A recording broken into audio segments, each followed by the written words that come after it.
welcome to another video review from the Real HT Info podcast. On this episode, we have the Elektron EHP-606. It's a network media streamer along the lines of the Popcorn Hour, powered by the software from the folks at Syabus. But this one comes from Elektron, and I think it might be the best looking network media tank type device we've had here. It's beautiful brushed aluminum. It comes in black or the champagne color. Nice plain front, very simple, very understated, and very good looking. So to start with, if you're not familiar with the network media tanks, go ahead and take a look at some of our other videos and look for the reviews of the Popcorn Hour, specifically the original Popcorn Hour review. You can find that on realht.info, or it's on Metacafe under realht info. I'll put a link down here also for a web address where you can find that. Once you're familiar with it, you will know that these devices are quiet, they use very little power, they play almost every video and audio format out there except for the protected ones. Obviously anything with DRM is not going to play through this, but these are the Swiss Army knife of video and music playback as far as home theater goes. They're a little more oriented towards video than audio, and they do also pull in some online content as well. But let's take a look at this specific device. So once again, very plain front, very understated, very cool looking. This is going to look great in a visible spot along with the rest of your nice shiny home theater equipment. Things to note on the front, there are indicator lights.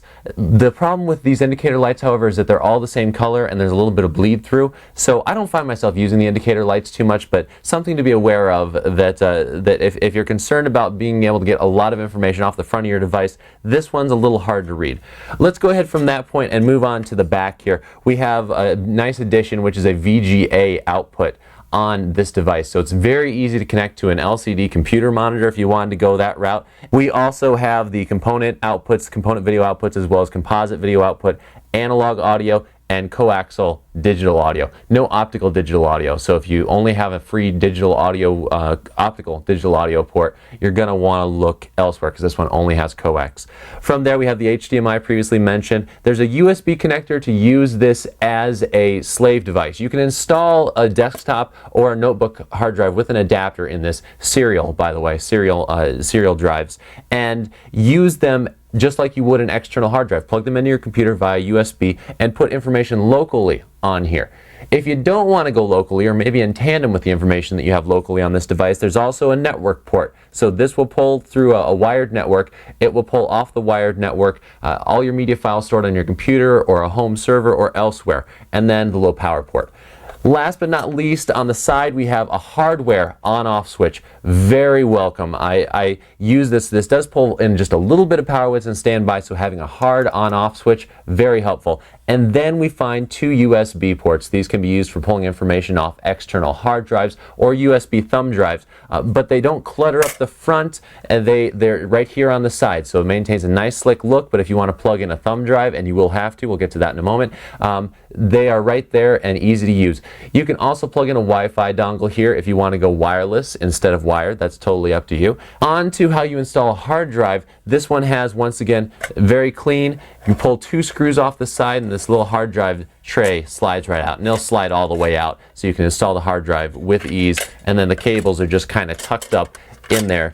There's your serial ATA cable. You plug that into your hard drive, and then you just slide in, pop the two screws back in there, and you're all set. Let's take a quick look at the remote control.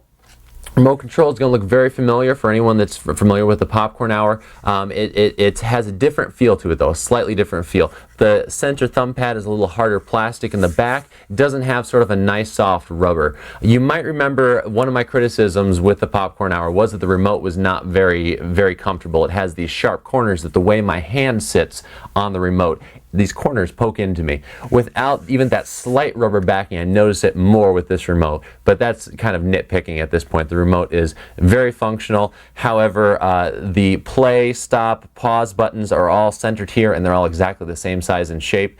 Something needs to be done about that. It's very difficult to find your play, your stop, and your pause in the dark or just by sense of touch. So what I have found is that the design and the outside appearance of this, the aesthetics of this device are wonderful. They've also tried to do something different with the aesthetics of the software. On the software, you'll notice at the source screen that rather than having a list of a media server device that's connected to your home network, a thumb drive that's in there, online content, you have icons instead of a text list. A nice little touch trying to spice things up a little bit. One of the main criticisms of the networked media tank devices are that they're a little plain Jane when it comes to their interface. The problem is that if you have any two of the same type of devices, in other words, let's say two thumb drives or even two network drives on your network, the icon looks exactly the same, and there are no text tags to go along with that icon to differentiate one from the other. You basically have to try them both, and then they do pop up in the same order. So if you remember, the first hard drive icon is always this hard drive. It'll be there when you come back to it, but we need some text there. I've talked to the folks at Elektron, and they say that they are working on that.